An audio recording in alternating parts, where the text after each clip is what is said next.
All right. Hey guys, Dan Fitzpatrick here, stock market mentor and Fitzpatrick Trading Group. I want to go over Micron again. I've been covering this lately, but the biggest reason, as I'm sure you know, is because they reported earnings last night.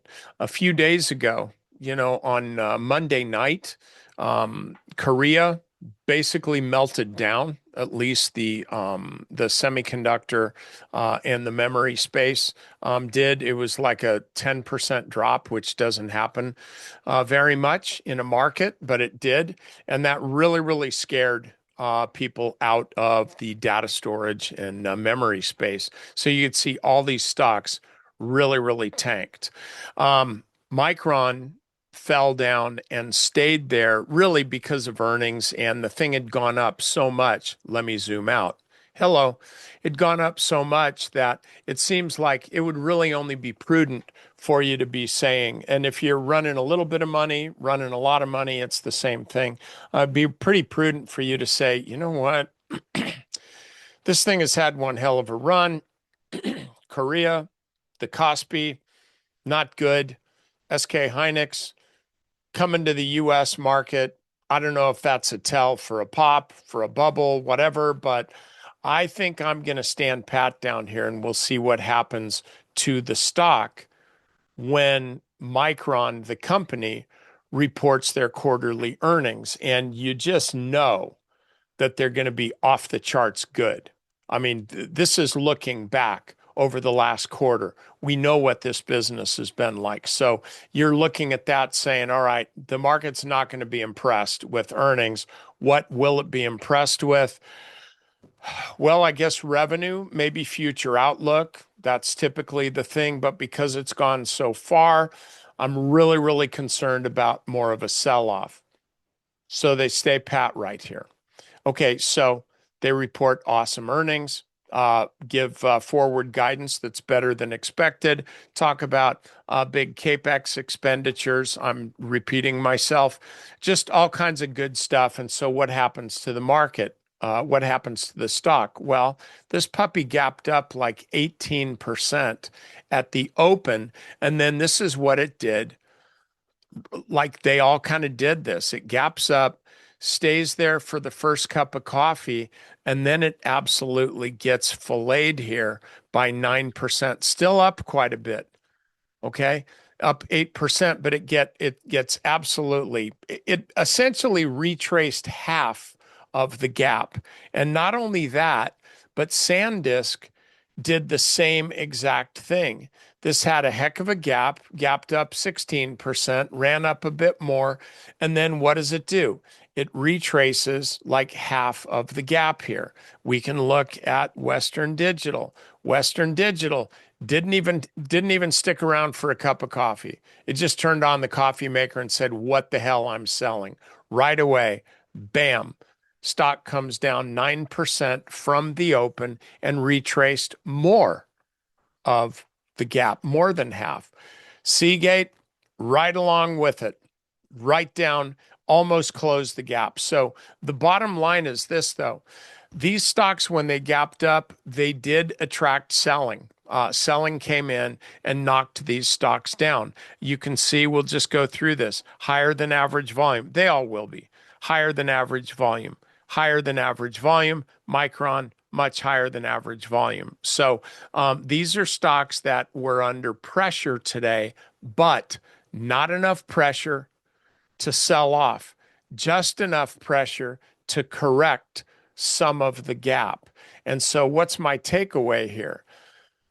My takeaway is this. First of all, I really kind of screwed the pooch on this. This was back in January, late January, when I was on Charles Payne on his show. I said I really thought that Micron could hit 945 by the end of the year. Okay, obviously it did that, but I didn't really expect it to do that by the end of May. But there it is. So this did confirm to me that I was a little bit conservative there. Okay, fine. This is the sound of me patting myself on the back. Okay, yay. Now let's talk about what the stock's doing. All right. it comes up, it actually confirms this uptrend. You can look for confirmation in uptrends in one of two ways. You either get a higher high that tags and these are kind of approximations as far as this line. I can draw it here, I can draw it here, wherever. I just kind of run right through here. But an uptrend is confirmed when a trend that's moving higher, a stock that's moving higher, when it prints a higher high. A different kind of confirmation is when it prints a higher low. Okay, well, both of these are happening. And so I look at today's action as a confirmation that Micron's still going higher. Same thing with SanDisk. Now, here's the thing that you got to remember, and this is an important thing in trading, and then I'm going to let you go. You can either buy confirmation when the stock prints a higher high or when the stock prints a higher low. A lot of people make the mistake of buying when the stock hits a higher high. Oh, look, hey, it's an all-time high. I'm going to go ahead and buy. What they forget about is the trend is actually a channel, and you buy at the bottom of the channel, not the top. Now, if this is a flat move like this is, like this was here, this is a flat move here, certainly like a flat move here, then yeah, you go ahead and buy the breakout. But once a stock is trending, you don't want to buy the breakout because it's really not a breakout. It's just a higher high. And what comes after a high? Well, a low. So what do you want to do? You want to wait. This is it, guys. That's all I got for you. You want to wait till the stock comes back or drifts sideways and prints a higher low. That's when you buy an uptrending stock. And then you sit on the sidelines and you wait for the stock to not print a higher high. Maybe that's when you get a little bit nervous. But for right now, this puppy is working really well. Micron is working really well. Seagate is working really well. Not as good as the others, but you know what? I'll take it. Western Digital is actually working pretty well. It just got ahead of itself. So all of these stocks, I really think you want to own, as well as some others. Round Hill Memory, this is DRAM. It's working pretty well, but this damn thing's so gappy. It's just unbelievable. It's really, really tough to trade. So what I'd suggest doing on this is just look at this for general direction. You can just buy this if you want to hang on. I wouldn't try to trade it though.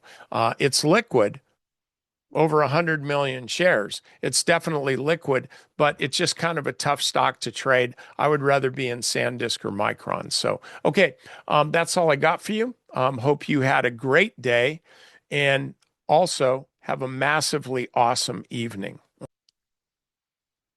I will see you next time. Okay, have a good one.